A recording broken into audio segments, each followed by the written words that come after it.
Muito bem, estamos nos encontrando novamente aqui no 53.1 da TV Unifev, a TV digital, nosso canal digital. E também você nos acompanha sempre no 55, que é o nosso canal analógico.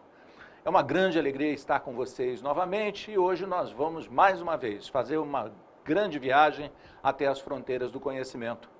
Eu não sei se você se recorda, tempos atrás nós tivemos aqui no programa a presença do professor Rainer, que ia numa missão aos Estados Unidos para visitar várias grandes indústrias, várias grandes organizações norte-americanas, e hoje ele retorna. O Rainer é professor e mestre, ele é graduado em Administração e Ciências da Computação, fez pós-graduação em Sistema de Informação, é mestre em Engenharia Elétrica pela Unesp, a Unesp de Ilha Solteira. Coordenador dos cursos de Engenharia e Sistema de Informação da Unifev, é professor dos cursos de Engenharia de Computação, Engenharia Elétrica, Engenharia Eletrônica, Engenharia de Produção e Sistemas de Informação. E é proprietário da empresa RA Tecnologia, empresa que atua na área de estruturas de redes e servidores. Bem-vindo. Fez boa viagem? Olá, Ramon. Tudo bem? Bem. Mais uma vez é um prazer estar aqui conversando com você, conversando com todos os telespectadores. E a viagem foi fantástica. Literalmente é um novo mundo, é uma forma diferente de se encarar as coisas. Nós estivemos na Califórnia, nos Estados Unidos, durante 10 dias lá, 11 dias praticamente. Sim. E nesse tempo nós visitamos as maiores empresas de tecnologias, eu diria que do mundo. Nós fomos na Google, fomos no LinkedIn, fomos na Netflix, passamos pela NASA, fomos na Flex, que é a maior empresa hoje de manufatura do mundo. Fomos também na Universidade de Santa Clara, na Universidade de Stanford, conversar um pouquinho sobre como o ensino se propaga lá e como nós devemos se portar pelo ensino aqui no Brasil também.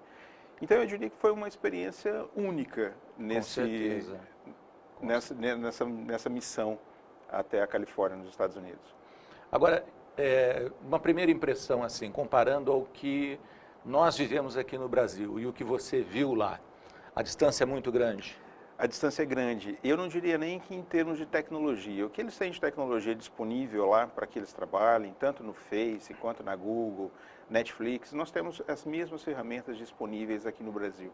O que muda muito é o formato de se trabalhar, formato de como se lida empresa, funcionário, qual é o grau de comprometimento disso e, principalmente, a educação pela qual as pessoas que estão trabalhando lá, elas passam. Isso faz uma diferença enorme em relação ao que nós temos hoje no Brasil para o que nós temos que eu vi lá fora. Uma das coisas mais interessantes é que em todas as empresas que nós visitamos, existe uma consideração de contrato de trabalho que eles dizem é o seguinte, isso tanto na Airbnb quanto na Netflix, Google, eles dizem que eles contratam adultos. E os adultos, eles têm respeito um pelo outro. Então, se eles têm um projeto para cumprir, eles vão cumprir esse projeto.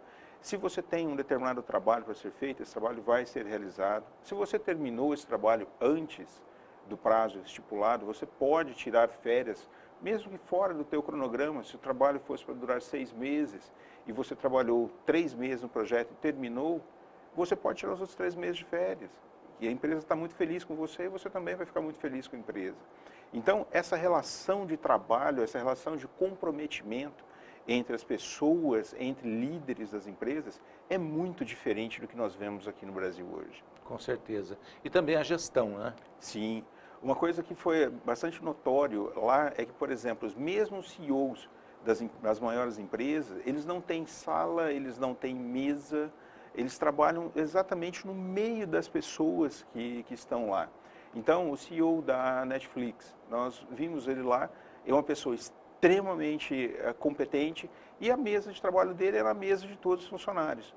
Direto, eles se encontram nas mesas de trabalho de cada um dos departamentos, cada um dos setores, e isso faz com que estreite muito a relação entre as pessoas funcionárias e as pessoas de alto escalão das empresas. Muito legal. Você falou de formação, o tipo de estudo que esses profissionais que depois se empregam nas grandes companhias, a formação que eles recebem, né?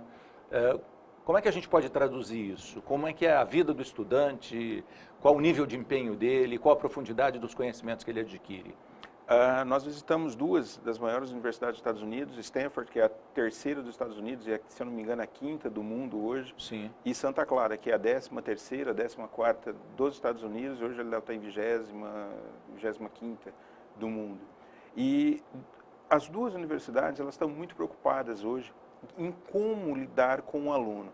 E esse lidar com o aluno não é uma questão de filosofia, é como fazer com que o aluno possa render o máximo possível. Claro. Lá, por exemplo, eles dividem os conteúdos deles em grupos de estudo. Por exemplo, se você tem 80 horas de uma determinada disciplina, uma parte dessas 80 horas são feitas com conhecimentos teóricos para apresentação do conteúdo formal que nós temos hoje nas universidades brasileiras e faculdades brasileiras. E tem um outro detalhe, eles usam grande parte desse tempo para completar essa carga horária como estudos de caso, estudos de projeto, realização de projetos, para vincular aquele conhecimento teórico com a parte prática. E vai faltar um percentual de 15% a 20% disso da grade. Nesses 15% a 20% é onde o professor entra novamente como tutor desse bloco de ensino que está sendo realizado em conjunto. Então, os alunos passam a ser protagonistas hoje dos trabalhos. É uma forma de deixar os alunos cada vez mais engajados no que eles veem, cada vez mais gostando da metodologia com que está sendo apresentado e não ficam extremamente cansados. Hoje, por exemplo, nós somos adultos, já somos um pouco mais velhos, nós não temos paciência para ficar 40 minutos sentados ouvindo uma palestra, que aquilo vai incomodando. Os 10 primeiros minutos vai bem, 20, 30, 40, aquilo a gente não aguenta mais. E os nossos alunos, não é nem por ser geração X, Y, Z, o que acontece? Essas crianças que estão vindo para a universidade, que estão indo para o ensino fundamental e médio, são crianças que eles ouvem música, eles estão numa rede social, estão digitando no computador ou jogando no computador, vendo uma TV. E como é que nós vamos querer que eles parem tudo isso, sentem numa cadeira e prestem atenção numa pessoa só falando durante um tempo muito longo? É óbvio que a gente não vai conseguir ter público para os cursos superiores ou até mesmo para o ensino médio daqui a algum tempo, justamente por causa dessa grande diferença entre o que nós oferecemos e qual é o anseio dos alunos que estão vindo. Então, isso é uma preocupação das universidades dos Estados Unidos. Bacana. Eu acho que a gente vai ter uma revolução muito grande nos próximos anos no sentido de promover uma adequação de modelo institucional e até modelo de aprendizagem. Sem dúvida. Nós tivemos uma palestra nós conversamos com o vice-reitor de Stanford durante praticamente umas 4 horas. E vendo alguns dados que eles levantaram, algumas informações que eles levantaram, e um dado que foi extremamente chocante para todos dessa missão que era da área de educação, ele disse o seguinte: eles fizeram um levantamento muito grande em termos de tecnologia, em termos de como a educação está acontecendo no mundo como um todo. E eles deram um exemplo que nos Estados Unidos, as universidades, faculdades, que não mudarem a metodologia de ensino, a forma de tratar o aluno, de ter esse anseio por deixar o aluno mais solto, deixar o aluno mais produtivo ao longo do seu curso universitário, elas vão fechar em 5 anos. Puxa, é uma revolução. É uma revolução. E o mais preocupante é que ele disse que os dados que eles têm para a América, eles não chamam Brasil, mas América do Sul, esse fechamento acontece entre 7 e 10 anos. Então, as universidades que não se mexerem, as faculdades, centros universitários que não revolucionarem a forma para manter o interesse do aluno dentro de uma sala de aula, dentro de um curso universitário, essas universidades, as faculdades, sendo estadual, federal ou particular, elas estão fadadas a fechar. Não pela qualidade, mas sim por não ter público que vai estar interessado naquela velha metodologia de ensino. Muito bem. Rainer, falamos um pouquinho sobre educação, mas vamos conversar um pouquinho sobre tecnologia também. Sim. Nessas grandes organizações que vocês passaram, com certeza, muita tecnologia inovadora, né, muitos projetos de ponta. O que você conta para o nosso telespectador sobre isso? Bom, nós fomos algumas empresas a nível de software. LinkedIn é uma rede social que praticamente todas as pessoas que estão no mercado conhecem. É fantástico, o pessoal de lá incrível. E quando nós pensamos em LinkedIn, nós estamos imaginando aquela rede social de pessoas de negócio. Sim. Mas a LinkedIn é muito maior. Para vocês terem uma ideia, a sede da LinkedIn, o tamanho dela é como se nós tivéssemos aproximadamente 6 quarteirões aqui de Votuporanga, é a sede da LinkedIn hoje. Toda distribuída em vários prédios, em vários lugares diferentes, dentro do mesmo conglomerado. E hoje a LinkedIn é responsável por grande parte de todas as contratações que os Estados Unidos faz a nível empresarial. Tem uma divisão da LinkedIn, chamada LinkedIn for Group, que faz essa parte de recrutamento para os Estados Unidos, que é uma coisa bastante interessante assim que nós vimos, que nós não tínhamos conhecimento. A Google é a Google, nós estivemos na Google lá, realmente a Google é daquela forma com que todo mundo pinta, que todo mundo fala, que todo mundo trabalha do jeito que precisa, do jeito que quer, todo mundo no meio do campo. E aí nós pedimos para que uma pessoa que estava nos recepcionando, que era a Cristiana, que é de Washington, ela foi para a Califórnia só para nos recepcionar lá, que era um contato que nós tínhamos há algum tempo já. E nessa visita nós pedimos para que ela fizesse uma reunião com a gente nos mesmos formatos que eles fazem lá. E ela procurou e achou um lugar para falar como eram as reuniões deles lá, do grupo dela. E ela levou a gente para um bosque, debaixo de uma árvore, com uma mesa, várias cadeirinhas lá, com uma cafeteria do lado. E ela falou, é aqui que eu gosto de fazer reunião, ao menos quando está muito frio ou está chovendo, nós fazemos reunião dentro de uma sala fechada. Caso contrário, nós fazemos nesse local. É muito mais arborizado, é muito mais tranquilo, a reunião é muito mais produtiva e muito mais rápida. O que eu acho interessante é essa união entre a qualidade de vida profissional, né, e o nível elevadíssimo de tecnologia que eles acabam produzindo. Sim. Porque muita gente conhece o Google como um buscador. Não.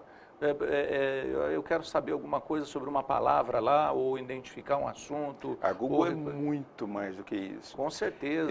Existe um produto hoje chamado Google Home, que é mais ou menos uma semi-inteligência artificial. Ele teve um bugzinho há um tempo atrás, quando ele foi lançado nos Estados Unidos. Esse Google Home, ele faz o quê? Ele ouve uma conversa natural e ele interage com você. Então, você pode deixar ele ligado, você fala, eu quero comprar comida, qual comida? Ele entra em contato com os lugares que tem essa determinada comida e compra para você. Você já tem todos os parâmetros necessários para ele. Teve uma pane nesse sistema que foi curioso, em termos de quando estava sendo um teste, uma pessoa falou a respeito de uma determinada bicicleta. E ele entendeu que era para comprar essa bicicleta, só que estava fazendo um anúncio na TV. E ele entendeu como se tivesse que comprar aquela bicicleta. Sim. E todos os Google Homes que estavam ligados naquele canal, naquele momento, fizeram o pedido para a loja. A mesma coisa. A mesma coisa.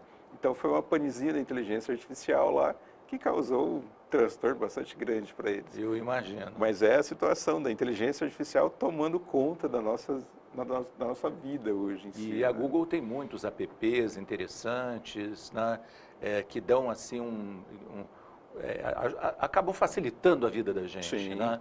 Você tem espaço nas nuvens para armazenamento de informações, dados, né? Tem um calendário para acompanhar suas atividades de diversas maneiras. Quer dizer, tem o Translator, que é o tradutor. E eu acho que talvez muitos conheçam só o Google para pesquisa.